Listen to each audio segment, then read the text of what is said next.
పార్టీని ప్రేమించే వాళ్ళు, పార్టీనే ఇష్టపడేటటువంటి వాళ్ళు, సిద్ధాంతాన్ని నమ్ముకున్నటువంటి వాళ్ళకి కూడా అవకాశాలు ఉంటాయని ఇప్పుడు భారతీయ జనతా పార్టీ ఇద్దరి విషయంలో కన్ఫర్మ్ చేసి, ఒకటి ఇప్పుడు భూపతిరాజు శ్రీనివాస్ వర్మ క్లియర్గా కనబడుతుంది. రెండవది ఇప్పుడు మనకు కనబడుతున్నట్టు సోమవీర్రాజు.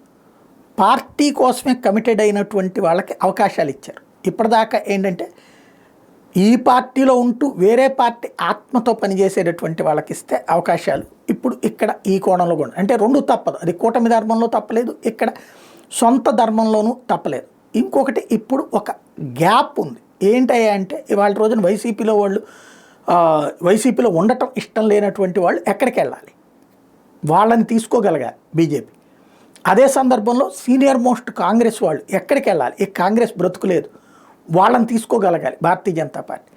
వాళ్ళందరినీ కలుపుకుంటే రేపు ఎలక్షన్స్ టైంకి వచ్చేటప్పటికి ఇంకా అసంతుష్టులు ఏ పార్టీల్లో ఉన్నా సరే అందరినీ ఒక చోటకి చేర్చుకుంటే చక్కటి అవకాశం ఉంది. ఆంధ్రాలో ఆల్టర్నేటివ్ పాలిటిక్స్ అవసరమైతే కనబడుతోంది.